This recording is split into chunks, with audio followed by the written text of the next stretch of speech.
محرم الحرام کے اندر آپ نے 300 لوگوں کے اوپر ذاکرین کے اوپر آپ نے پرچے کٹوائے. کیوں؟ ہمیں یزید کو برا نہیں کہنا چاہیے، کیونکہ اگر ہم یزید کو برا کہیں گے تو پھر تو بات بہت آگے چلی جائے گی. بھائی میں ان سے سوال کرنا چاہتا ہوں، ایسا کیوں آپ سوچتے ہیں؟ مجھے یہ بات سمجھ میں نہیں آتی کہ آخر مروان اور یزید یہ اس کو مقدس کیوں بنایا جا رہا ہے؟ کس وجہ سے آپ اسے مقدس بنائے جا رہے ہیں؟ کیونکہ میں نے خود مماتیوں میں بھی تعلیم حاصل کی ہے اشاعت التوحید و سنہ میں، تو اکثر نہیں، ان میں کچھ لوگ ایسے ہیں کہ جو باقاعدہ یزید کو رضی اللہ عنہ کہتے ہیں. خود ہماری کلاس کے اندر موجود تھے جو یہ جب سے مفتی ہمدرد، کیونکہ مفتی ہمدرد سرٹیفائیڈ ہے نا، مدرسے کی ڈگری ہے، ہم ہی میں سے پڑھا ہوں. بسم اللہ والصلاة والسلام علی رسول اللہ وآلہ وعلا. السلام علیکم ورحمۃ اللہ وبرکاتہ. امید کرتا ہوں آپ لوگ خیریت سے ہوں گے، پروردگار آپ سب کو اپنے حفظ و امان میں رکھے. دوستو، خبر یہ سننے کو مل رہی ہے کہ مولانا عطا اللہ بندیالوی صاحب کو گرفتار کر لیا گیا ہے. مولانا عطا اللہ بندیالوی صاحب، ان کا تعلق اشاعت التوحید و سنہ سے ہے، اور اس کے اندر بھی مختلف دھڑے ہیں، گروپس ہیں. اشاعت التوحید و سنہ یہ دیوبندیوں کے اندر ہی ایک تقسیم موجود ہے، حیاتی اور مماتی کی. تو بہرحال اس کے اوپر میں پھر کسی دن گفتگو کروں گا کہ یہ کیا تقسیمات ہیں. تو ان کا تعلق اس تنظیم سے ہے. ان کو گرفتار کرنے کی جو وجہ بیان کی گئی ہے وہ یہ ہے کہ چونکہ پاکستان کے اندر مختلف مسالک اور مذاہب کے لوگ رہتے ہیں، یہاں مختلف فرقے آباد ہیں، تو ان کی تقاریر مسلسل وہ یزید بن معاویہ بن ابی سفیان کے دفاع کے اندر اپلوڈ اور نشر ہو رہی تھیں. اور یزید چونکہ ہمارے ہاں اہل سنت والجماعت میں اور شیعہ سب کے ہاں وہ ایک قاتل ہے امام حسین علیہ السلام کا، یعنی وہ کوئی مقدس شخصیت نہیں ہے. تو یہاں اس کو مقدس شخصیت بنا کر پیش کرنا یہ اہل سنت کی اور شیعہ کی اور تمام مسلمانوں کی دل آزاری تھی. اس لیے ان کی تقاریر کی وجہ سے وہ ہم آہنگی کو نقصان پہنچ رہا تھا، اس لیے ان کو گرفتار کیا گیا. دوستو، میں یہاں سب سے پہلے یہ بات آپ کے سامنے رکھنا چاہتا ہوں کہ پاکستان کے اندر جہاں مختلف مسالک اور مذاہب کے لوگ آباد ہیں، وہاں یہاں کا جو قانون ہے وہ اس بات کی اجازت دیتا ہے کہ آپ اپنے نظریے اور عقیدے کو بیان کریں احترام کے ساتھ. اور یہی کسی معاشرے کی ایک خوبصورتی ہوتی ہے کہ وہاں آپ کو بولنے کی آزادی ہو، بات کرنے کی، نظریہ رکھنے کی، عقیدے کی آزادی ہو. مطلب یہاں پر ایک شخص اگر وہ ناسبی بھی ہے، وہ اپنا نظریہ رکھتا ہے، اس پر گفتگو کرتا ہے، اور کسی کے اوپر وہ ہاتھ کے ذریعے حملہ نہیں کرتا، کسی کے خلاف ابھارتا نہیں ہے، ٹھیک ہے، وہ ایک نظریہ رکھتا ہے اور اس کو اس بات کی اجازت ہونی چاہیے، آزادی ہونی چاہیے، ناسبی ہے. لیکن جہاں پر مطلب قانون اپنے ہاتھ میں نہ لیا جائے اور کوئی ایسی صورتحال پیش نہ آ رہی ہو کہ جس سے آپ یہ دیکھ رہے ہیں کہ دوسروں کو نقصان ہو رہا ہے، سوسائٹی کے اندر ایک انتشار، تو نظریہ اور عقیدہ کچھ بھی رکھا جا سکتا ہے، اس کو ہر معاشرے کے اندر اس کی اجازت ہوتی ہے. مولانا عطا اللہ بندیالوی صاحب کا معاملہ چونکہ یہاں پر کچھ اور ہے، اور وہ یہ ہے کہ تسلسل کے ساتھ یہ یزید بن معاویہ کے دفاع پر گفتگو کرتے رہے اور اس پر ویڈیوز پبلش ہوتی رہیں، اور یہ چیلنج بھی کرتے ہیں. ان کے چیلنجز بھی موجود ہیں جس کا جواب ہم وقتاً فوقتاً دیتے رہے، اور الحمدللہ عز و جل ہم نے ان کی غلطیوں کو اشکار کیا ہے. انہوں نے جب سورۃ الحدید کی آیت لا یستوی منکم من انفق من قبل الفتح وقاتل، اور یہ آیت جب پڑھ کر اس کا ترجمہ غلط کیا تھا، تو میں نے ان کی غلطی کو آپ کے سامنے واضح کیا تھا کہ اس آیت کے اندر جو کلن وعد اللہ الحسنی ہے کہ سب کے ساتھ جنت کا وعدہ ہے، اس آیت کے اندر یہ موجود ہی نہیں ہے کہ جو فتح سے پہلے ایمان لائے اور فتح کے بعد ایمان. یہ اس کا ترجمہ ہی یہاں پر ہمارے مولوی حضرات غلط کرتے ہیں، اس میں ایمان کا لفظ شامل کر دیتے ہیں کہ فتح کے بعد ایمان. اس آیت کو آپ پڑھیں گے تو اسی جگہ پر بھی اس میں فتح کے بعد ایمان والوں کا بیان نہیں ہے، بلکہ یہ سب ایک ہی طبقے کے لوگ ہیں جو فتح مکہ سے پہلے موجود ہیں. بہرحال دوستو، مولانا عطا اللہ بندیالوی صاحب یزید کا دفاع کرتے ہیں، اور میں نے آپ کو بتایا کہ یزید کا جو دفاع ہے، سنی ہو یا شیعہ ہو، وہ اس کو قبول نہیں کرے.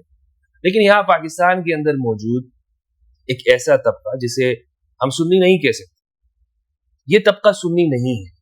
یہ جو آپ کے سامنے یہ پیش کی جاتی ہے نا سنیت وہ ہے کہ جو ہماری کتابوں میں لکھی ہے، بخاری، مسلم، صحیح ستہ کے اندر لکھی ہے، ہمارے محدثین نے انہوں نے لکھا ہے، طبقات ابن سعد کے اندر جو ہماری سیرت کی کتابیں ہیں، جنہوں نے ہمارے अहल सुन्नत को लिखा है इब्न हजर अस्कलानी, नववी रहमहुल्लाह और इसी तरह अल्लामा क़स्तलानी, अल्लामा ज़रक़ानी, ये अहल सुन्नत वल जमात, ज़हाबी रहे। तो अब अगर कोई शख्स यहाँ पे वो कहे नहीं भाई मैं इन सबको नहीं मानता हूँ, सुन्नियों को, ये सारी तारीख की किताबें हैं और आप सहाबा को आप इन किताबों से नहीं समझ सकते, आप तो बस सिर्फ जो है ये मेरे नजरिए के मुताबिक समझने की कोशिश करें, तो आप तो सुन्नियत को रिजेक्ट कर रहे हैं। फिर यजीद के नाम पर आप, कई बयानात ऐसे मौजूद है, यजीद के नाम पर आप ये कहते हैं कि ये लोग यजीद को बुरा इसलिए कहते हैं चूंकि ये सहाबियत को टारगेट करना चाहते हैं, ये सहाबा को टारगेट करना चाहते हैं, और यहां पर आप फिर यजीद का दिफा करना शुरू हो जाते हैं। ये आप सुन्नियत को साइड पे करते हैं। अहल सुन्नत वल जमात को बदनाम इस तौर पर किया जाता है कि पूरे सारे लोग फिर कहते हैं भाई सुन्नी तो नासबी, हालांकि ऐसा नहीं है। अहल सुन्नत वल जमात का शुरू से ये मौक़िफ़ कि यजीद फासिक है, यजीद के ऊपर उसमें सिर्फ लानत के अंदर वो मामला है, बाकी तो उसको कातिल मानते हैं सारे। कोई एक मुहद्दिस हमारा ऐसा नहीं है कि जो उसको कातिल है। बुखारी के अंदर रिवायत मौजूद है 3119, इमाम अली इब्न हुसैन सय्यद सज्जाद ज़ैनुल आबिदीन अलैहिस्सलाम, वो बुखारी के अंदर वाज़ेह लफ्ज़, ये बुखारी का नाम लेते हैं, वाज़ेह लफ्ज़ मौजूद है कि जब इमाम वहां से वापस, वाक़या करबला है, अब यहाँ पर सलफ़ी और नासबी ये वाक़या करबला का इनकार करते नहीं, कोई वाक़या नहीं हुआ। एक सलफ़ी नासबी का मैं बयान सुना था, कह रहे थे कि वो रास्ते में जा रहे थे और रास्ते में जा रहे थे, बस वो बीवी बच्चों के साथ, लोगों ने देखा कि निहत्ते हैं, ठीक है, और उनको शहीद कर दिया, कत्ल कर दिया, तो और बुखारी का इनकार करते। तो इसका मतलब ये है कि आप अपनी किताबों से जान तो छुड़ा नहीं सकते हैं, तो उसमें फिर आमतुन नास के सामने ये कोशिश करते हैं कि ये लफ्ज बताया जाए कि ये जो शिया है ना, ये यजीद की बुराई इसलिए बयान करते हैं कि असल में टारगेट इनका सहाबी, ये सहाबियत के अकीदे को टारगेट करना चाहते हैं, लिहाजा हमें यजीद को बुरा नहीं कहना चाहिए, क्योंकि अगर हम यजीद को बुरा कहेंगे तो फिर तो बात बहुत आगे चली जाएगी। भाई मैं इनसे सवाल करना चाहता हूँ, ऐसा क्यों आप सोचते हैं? आप ऐसा क्यों सोचते हैं कि अगर यजीद को टारगेट किया जाएगा तो बात आगे जाएगी? क्या वजह है? ये सवाल आपके दिमाग में आता क्यों? इस तरह की बात क्यों आती है आपके दिमाग में? हम तो अगर यजीद की बुराई इसलिए कर रहे हैं कि उसने इमाम हुसैन अलैहिस्सलाम को शहीद किया, आप ये क्यों समझ रहे हैं कि नहीं ये बात यजीद पे नहीं रुकेगी, आगे जाएगी? ये सवाल मेरा आपसे, कि जो लोग कहते हैं यजीद की बुराई मत करो वरना शिया को फायदा होगा और इस तरह ये वगैरह वगैरह, तो ये सवाल आपके ऊपर कर्ज है कि इस सवाल का आपने जवाब देना है। दूसरा सवाल ये है कि यजीद का दिफा क्यों जरूरी है? यजीद जैसे हुक्मरान का दिफा करना, कहां पर लिखा हुआ है कि आप उस हुक्मरान का दिफा नहीं करेंगे तो आपके इस्लाम के अंदर खतरा हो जाए? मुझे ये बात समझ में नहीं आती कि आखिर मरवान और यजीद ये इसको मुकद्दस क्यों बनाया जा रहा है, किस वजह से आप इसे मुकद्दस बनाए जा रहे हैं और किताबें लिखी जा रही हैं? नहीं, कोशिश ये हो रही है कि यजीद का भरपूर दिफा किया, यानी क्या ईमानियात के अंदर है? बात आप करते हैं हजरत अबू बकर रज़ियल्लाहु अन्हु की, हजरत उमर की, भाई मसला तो वहीं पर है ना, शेखैन के साथ खिलाफत के मामला, तो वहां पर उन सारी चीजों को आप छोड़ के यहाँ पर आप कोशिश कर रहे हैं कि यजीद का दिफा किया जाए और यजीद के लिए वो हदीस कुस्तुनिया पेश किया जाए और यजीद के लिए रिवायात निकाली जाए और कहा जाए कि ये सब तारीख है, बनु उमय्या के खिलाफ और बनु अब्बास ने लिखी थी। ये बात कि यजीद का दिफा क्यों जरूरी है, क्यों कर रहे हैं आप ये? क्योंकि हमारे अहले सुन्नत में कोई मुकद्दस शख्स नहीं, यजीद एक कातिल है, फासिक और फाजिर है। उलमाए देवबंद ने किताबें लिखी है, कारी तैयब साहब रहमहुल्लाह ने किताब लिखी है, मुफ्ती शफी रहमहुल्लाह जो कि मुफ्ती तकी उस्मानी साहब के वालिद मोहतरम थे, उन्होंने किताब लिखी, तो देवबंदी हजरात ने भी किताबें लिखी। फिर ये ममातियों में एक तबका पैदा हुआ, ममातियों में, क्योंकि मैंने खुद ममातियों में भी तालीम हासिल की है इरशाद तौहीद व सुन्नह में, तो अक्सर नहीं, इनमें कुछ लोग ऐसे हैं कि जो बाकायदा यजीद को रज़ियल्लाहु अन्हु कहते थे, खुद हमारी क्लास के अंदर मौजूद थे जो यजीद को रज़ियल्लाहु अन्हु कहा करते थे, ऐसे असातिज़ा से भी हमने तालीम हासिल की। तो ये इनके अंदर इसलिए पैदा हुई है, ये कुछ सोच ममातियों में। मौलाना हुसैन अली साहब थे, उनके बारे में गालिबन कहा जाता है कि उनमें ये नासबियत थी और यजीद को वो कहा करते थे। तो मौलाना अताउल्लाह बंदियाली साहब से मेरा कोई जाती कोई इख्तिलाफ नहीं है, किसी का नहीं हो सकता, ذات کا کوئی معاملہ یہاں پر نہیں. علماء ہیں اپنے عقائد و نظریات بیان کرتے ہیں. میں یہی کہوں گا کہ ہر شخص کو اپنے عقید و نظریے کو بیان کرنے کی اجازت ہونی چاہیے. لیکن بات یہ ہے کہ ہم یہ تو پوچھ سکتے ہیں نا کہ اگر آپ یزید کا دفاع کرتے ہیں تو پھر آپ ہمیں یہ بھی بتانے کی اجازت دیں کہ یہ سب کچھ کیسے ہوا. آپ یعنی اتنی ان ساری حقیقتوں کو پھر ہم بھی آپ کے سامنے رکھنے کی کوشش کریں گے. اور ہم نے ہمیشہ آپ کے سامنے اہل السنت والجماعت کی کتابوں سے بات کی. اہل السنت والجماعت کی کتابوں سے کوئی بھی چیز ہم باہر نہیں رکھتے. خاص طور پر میں نے ہمیشہ یہ اصول دیا ہے کہ جہاں پر اختلافی معاملہ ہو سنی اور شیعہ کا، وہاں پر جس سے میں حل کروں گا، یعنی جو ہم حل لے کر آئیں گے کہ اس میں اصل بات یہ ہے، وہ ہم اہل سنت والجماعت کی کتابوں سے لے کر آئیں گے. وہ ہم شیعہ کتابوں سے کبھی بھی ہم ریفرنس نہیں، کبھی بھی کسی بھی جگہ پر. اس کی وجہ یہی ہے، یہ بات سنی اور شیعہ میں اختلاف والی ہے.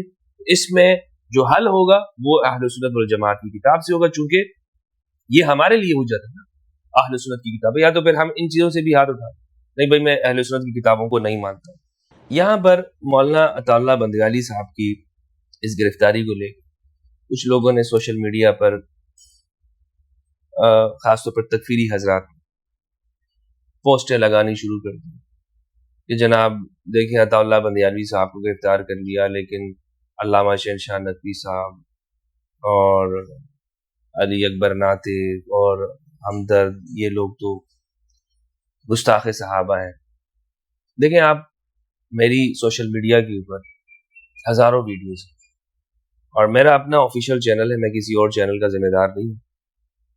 آفیشیل چینل کے اوپر اور سوشل میڈیا پر جو فیس بک ہے، انسٹاگرام ہے یا ہمارے ٹک ٹاک ہے وہ ویریفائڈ ہے، اور یعنی وہ جو ویریفائڈ بلو ٹک کے ساتھ ہے. یوٹیوب وہ ایک چینل ہے ہمارا، پچھلا جو ہمارا چینل تھا اس پر 2000 ویڈیوز تھی. چینل ہمارا اب نہیں رہا، اس میں فلسطین سے ریلیٹڈ گفتگو کرنے کی وجہ سے. یہ چینل ہے، اس پر بھی 200 سے زیادہ ویڈیوز ہو رہی ہیں. تو ان سب میں آپ یہ دیکھیں کہ ہم نے ہمیشہ کوئی ایک لفظ آپ گستاخی کا ثابت نہیں کر سکتے، ورنہ یہ آج تک یہ مولوی تو ڈھنڈورا پیٹ جاتا. ان مولویوں کو یہ جو تکفیری ہیں انہیں سب سے زیادہ آپ کو معلوم ہے کہ کس سے مسئلہ ہے، کس کی جو ان ناسبیوں کو، ان تکفیری انتہا پسندوں کو، وہ ان کے لیے یہ کہتے ہیں بھائی وہ مولانا اسحاق صاحب تو تھے، وہ انہوں نے بات کی لیکن ہماری جو فکر ہے نا اس کو نقصان نہیں پہنچا. یہ جب سے مفتی ہمدرد، کیونکہ مفتی ہمدرد سرٹیفائڈ ہے، مدرسے کی ڈگری ہے، ہم ہی میں سے پڑھا ہوں. مولانا اسحاق صاحب سلفی وہابی تھے، ٹھیک ہے، انہوں نے اپنے نظریات کا اظہار کیا. مولانا مودودی رحمہ اللہ یونیورسٹی کے انسان تھے، اور اسی طرح دیگر حضرات ہیں، یعنی جو بھی بات کر رہے ہیں اہل سنت میں اہل البیت کی اوپر، تو کوئی مدارس کے اس فرقہ کے سسٹم سے نہیں نکلا ہوا، سوائے میں کہ میں اسی سسٹم میں دیوبندی میں بھی میں نے پڑھا ہے، مماتیوں کے اندر اشاعت التوحید و سنہ ان میں بھی میں نے تعلیم حاصل کی ہے، پورا قرآن ان سے میں نے پڑھا ہے ترجمے کے ساتھ، ایک دفعہ نہیں کئی مرتبہ پشتوں میں. اور پھر بریلویوں کے اندر. تو یہ پریشان ہے کہ بھائی یہ تو ہمارا ہی فرد ہے، مفتی اور عالم مولانا، اس کے پاس ڈگری بھی ہے، مدرسے کی سند بھی ہے، تو یہ بات اہل البیت کی کر رہا ہے، تو یہ زیادہ ہمیں نقصان پہنچا. بھائی آپ کو اہل البیت کی بات سے کیوں نقصان پہنچا؟ جی تو یہ بات سمجھ میں نہیں آئی. تو آپ نے سوشل میڈیا پر مہم چلا رہے ہیں گستاخ صاحب، خدا کو کیا جواب دو گے؟ میں آپ سے کہنا چاہتا ہوں، ہاں یہاں پر یہ بات ضرور ہے کہ میں صحابہ کرام رضوان اللہ علیہم ان کی جو ڈیفینیشن ہے اہل سنت والجماعت کی، ہاں، اور طلقاء کی جو ڈیفینیشن ہے اس میں فرق ہے. ہمارے حنفیوں کے امام طحاوی رحمہ اللہ، انہوں نے شرح مشکل الاثار اور شرح معانی الاثار، اسکین میں آپ کو دکھا دوں گا، واضح طور پر لکھا ہوا ہے کہ صحابہ کرام رضوان اللہ علیہم وہ طلقاء کو جو مسلمان ہوئے تھے فتح مکہ کے موقع ان کو طلقاء کہتے تھے، اور فرق کرتے تھے صحابہ میں اور طلقاء. ان کا نام تھا طلقاء باقاعدہ طور پر، یعنی ان کو کہتے ہی طلقاء تھا کہ یہ طلقاء ہے. جیسے آپ کہتے ہیں نا یہ صحابہ کرام، تو صحابہ کا جو یہ لفظ ہے یہ بولا جاتا تھا بدر، مہاجرین، انصار، اس طرح जो बैत रिजवान तक के लोग हैं उनके लिए सहाबा का लफ्ज बोलते थे, लेकिन जो मक्का के फतह के मौके पर वो मुसलमान हुए उनको तुलका ये नाम दिया था सहाबा, और ये रसूल ने नाम दिया इज़हबू अंतुम तुलका। इसलिए मैं कहता हूं कि ये जो बात करते हैं सहाबा किराम की नाम लेते हैं जो सहाबा सहाबा, तो भाई जो रसूल ने नाम दिया है वो तो दो ना। रसूलुल्लाह सल्लल्लाहु अलैहि वसल्लम ने जो नाम इनको तुलका दिया है उस पर फख्र करना चाहिए, बहुत अच्छा नाम है ये तुलका का, वही इस्तेमाल करना चाहिए। मौलवी अगर एक कहता है बात कि भाई ये इस तरह होना चाहिए, जो रसूलुल्लाह ने फरमाया वो होना चाहिए ना। अपने आप को आप सुन्नत सुन्नत का नाम देते हैं, और जो रसूलुल्लाह सल्लल्लाहु अलैहि वसल्लम ने किसी को टाइटल दिया, देखिए रसूलुल्लाह ने अगर किसी को ये टाइटल दिया है तुलका का, तो इस उम्मत को फख्र होना चाहिए कि हाँ हमें तुलका का। और फिर मैंने आपको बताया कि ये हम सुन्नत इसी को कहते हैं, सुन्नत अहले सुन्नत की सुन्नत के पीछे चलने वाले। और हमारे उलमा भी यही लिखा है, सब ने यही लिखा है कि मक्का जो है, मक्का की फतह, चूंकि मक्का इसमें एक इख्तिलाफ है कि मक्का सुलह के साथ फतह हुआ या जिहाद के जरिए, तो हमारे अहनाफ ये कहते हैं कि ये जिहाद के जरिए फतह हुआ है, तभी तो रसूलुल्लाह ने उनको तुलका किया कि जाओ तुम आजाद, जाओ तुम आजाद। तो ये बात है, बुनियादी तौर पर फर्क करना चाहिए सहाबा किराम में और तुलका में। इस पर मेरी कई वीडियोस मौजूद हैं। अगर ये फर्क हम नहीं करेंगे तो फिर यही वसवसा हमारा दिमाग में पैदा होगा कि भाई यजीद का दिफा करना है, वरना तो फिर सहाबा किराम की इज्जत पर बात आएगी। नहीं, हरगिज नहीं। मेरे सुन्नी नौजवानों को धोखा दिया जाता है, और धोखा किस तरह दिया जाता है कि यजीद की बुराई मत करो, शिया को फायदा हो। अस्तगफिरुल्लाह अल-अज़ीम। नहीं, आप सीने पर हाथ रख के कहेंगे मैं अहले सुन्नत हूँ, हम अहले सुन्नत मुहिब्बान अहलुल बैत हैं, इंशाअल्लाह अज़्ज़ व जल। हमें जरूरत नहीं है किसी से मोहब्बत अहलुल बैत सीखने की, लेकिन बात यह है कि हमारी सुन्नियत को बदनाम तो ना किया जाए ना, सुन्नियत के ऊपर डाका तो ना डाला जाए कि आप अहले सुन्नत वल जमात की जो बुनियादी उसूल है जो हमारे उलमा ने लिखे हैं उन्हीं को, यानी उसूल से मुराद ये है कि हमने कुरान और सुन्नत को लेके चले, कुरान और सुन्नत के अलावा तो कोई उसूल नहीं लेके चले, तो उनके ऊपर कम से कम तो कारबंद रहे। और वो कारबंद रहना कैसे है कि आपने अगर बात की है कि हम सुन्नत के ऊपर चलेंगे, तो सुन्नत क्या है? सुन्नत यही है कि जो रसूलुल्लाह ने फरमाया, रसूलुल्लाह सल्लल्लाहु अलैहि वसल्लम ने फतह मक्का पे फरमाया कि ये तुलका है, इस लफ्ज को फिर इस्तेमाल होना चाहिए। तो अगेन मैं ये कहना चाहता हूं यहाँ पर आखिर में, जो लोग भी इस तरह का प्रोपेगेंडा करते हैं, यहाँ पर हमांगी को खराब करने की कोशिश करते हैं, उनके लिए मेरा पैगाम यही है कि आप अपना अकीदा और नजरिया भले रखें, कोई इसमें इख्तिलाफ नहीं है, मैं आपके साथ हूँ। यकीन जाने अगर आप मरवान को भी रजी अल्लाह अन्हु कहते हैं ना, मुझे कोई मसला नहीं, यजीद को भी कहते हैं, कोई मसला नहीं। हाँ, लेकिन बात क्या है, अपना अकीदा दूसरे पर ठोसे, अपना अकीदा नजरिया दूसरों के ऊपर थोपे मत, क्योंकि अगर दूसरा फिर इसका जवाब देगा, फिर आप कहते हो देखो इसने तो ये और अभी तक पर्चे आप लोग कटवाते हैं। आप लोग अभी तक मुहर्रम उल हराम के अंदर आपने 300 लोगों के ऊपर, जाकिरीन के ऊपर आपने पर्चे कटवाए। क्यों 300 लोगों के ऊपर? किस बात के ऊपर? इन्हीं मजहबी इख्तिलाफात की वजह से। आप लोगों को खुदा का खौफ नहीं रहा, आपकी मौलवी साहब के ऊपर पर्चा कट गया तो आपने अब फिर ढिंढोरा पीटना शुरू कर दी। ये रवैया आप खत्म करो ना। आप कहते हो भाई हमारे मौलवी के ऊपर पर्चा कट, तो अभी तो मैं आपको बताऊं, अभी अगर ये रवैया आपने रखा, छोटी छोटी बातों के ऊपर मजहबी बुनियादों पर पर्चे कटेंगे और ये सारे मौलवी फिर गए। इसलिए भाई शिया के साथ हो, सुन्नी के साथ हो, मेहबान अहलुल बैत, आपस में इन मजहबी उलमा को इस तरह ये हरकत ज़ेब नहीं देती है कि पर्चे कटवाते हैं दूसरों के। आप ये तहिया कर लें कि आज के बाद हम मजहबी बुनियादों पर तहरीकात नहीं चलेंगे, मजहबी बुनियाद। आप यकीन करें, आप पाकिस्तान के अंदर अमन हो जाए, लेकिन आप ये करते हैं दूसरों के ऊपर, कभी इसके खिलाफ ये वगैरह वगैरह इस तरह करके कि इसने ये गुस्ताखी की, इसने ये तौहीन की। बंद करें ये सब कुछ और इल्म की बात करें। मैं दिल के साथ बात कर रहा हूँ, आप बड़ा एहतराम के साथ। मौलाना मंजूर बेंगल साहब की FIR हुई, पर्चे कर, मुफ्ती तारिक मसूद साहब, मैं इस चीज के हक में नहीं, मैं आपको बताता चल, लेकिन हो रही है ना। तो इसको अभी अताउल्लाह बंदियाली साहब, तो इन सारी चीजों को कैसे खत्म किया जा सकता है? इस तरह कि हम दलील से बात करें, हम कहें कि ठीक है टेबल पे आए, शिया सुन्नी सब एक साथ हम बैठते हैं, हमारा इख्तिलाफ है, इख्तिलाफ रहेगा, मैं सुन्नी हूं, मैं सुन्नी रहूंगा, आप शिया है, हम बात करेंगे, कोई भी मसला हो हम आपस में डिबेट करते हैं, ہمارے علماء اسی طرح کیا کرتے تھے، ہماری تاریخ اسی طرح، جو ہماری تاریخ کے اندر حنفی شافی مناظر ہوتے تھے، کسی کی گردن تو نہیں ماری جاتی. ٹھیک ہے، بہت شکریہ. اپنا اور اپنے پیاروں کا خیال رکھیے. السلام علیکم ورحمۃ اللہ وبرکاتہ.